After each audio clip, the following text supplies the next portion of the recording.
Hello everyone, I hope you're all having a great day today, and in honor of the new Despicable Me movie, Despicable Me 4 being released in theaters, we're going to be doing a ranking of all 6 Despicable Me and Minions movies. Keep in mind though, this is just my opinion. I would love to see your ranking in the comments section down below. And without any further ado, let's hop right into the ranking. Coming in last place is Despicable Me 3.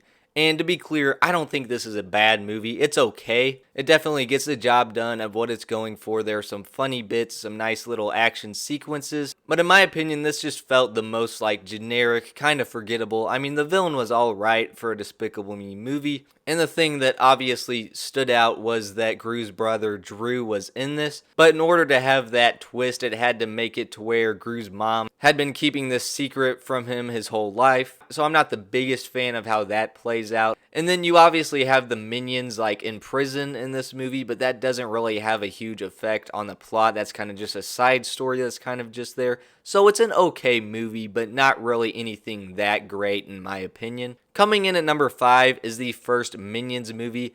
And for most of the lists I've seen on the internet, this one usually comes in last for most people, which I get why, because obviously you don't have Gru until the very end of the movie, so there's not really a main character.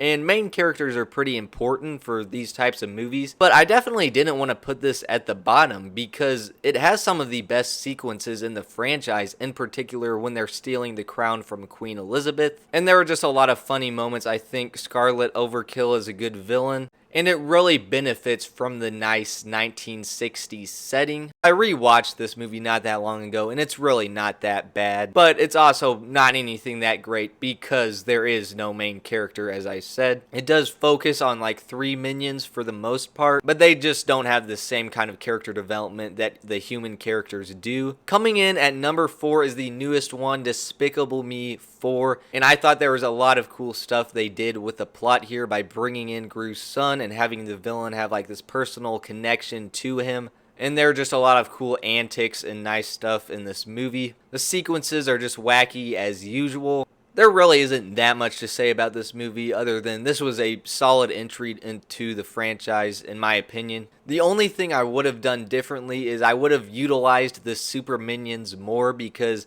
they could have had a better final battle. Coming in at number 3 is Despicable Me 2. And I think this is easily the most underrated movie in this franchise. Probably one of the most underrated sequels of all time.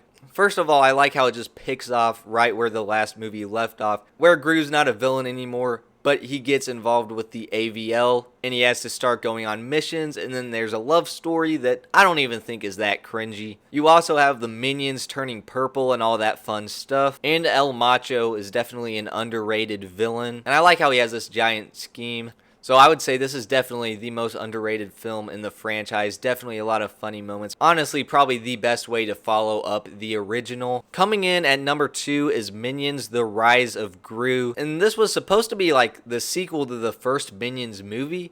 But in both movies, Gru is the exact same age. And the first Minions movie takes place in the 60s. And this one takes place in the 1970s. So I feel like this is just more of an alternative movie altogether, because the events of it kind of contradict the events of the first Minions movie. And I definitely think this is an improvement simply because Gru is in it more. And you also have the Vicious Six that is just a fun group of villains. Wild Knuckles is obviously a good villain as well. And I just like how it's kind of an origin story for Gru. We get to see him in his early years of being an evil villain. He's limited by the technology of his time, but he's still able to do a lot of really neat stuff. The Minions provide a lot of laughs. So this is a movie where I feel like they best understood how to balance out Gru's character development with the Minions being in there as well. And because Gru became a good guy after the first movie, it is nice that we get to see another movie of him being the villain. And this just has some of the best action sequences in the franchise. And of course, it's just very funny. But coming in at number 1, of course, is the original Despicable Me from 2010. I just don't think there's any beating the original because it's just such a nice, simple, straightforward story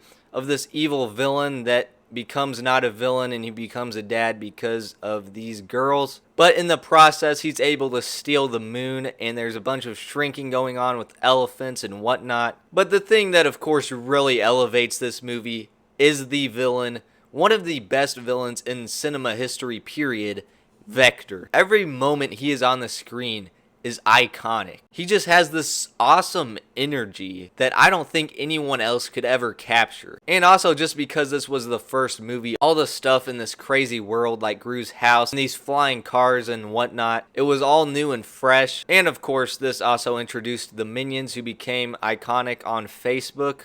But overall, that was my ranking. Again, let me know yours in the comment section down below. As always, thank you guys so much for watching, and I will see you guys in the next one.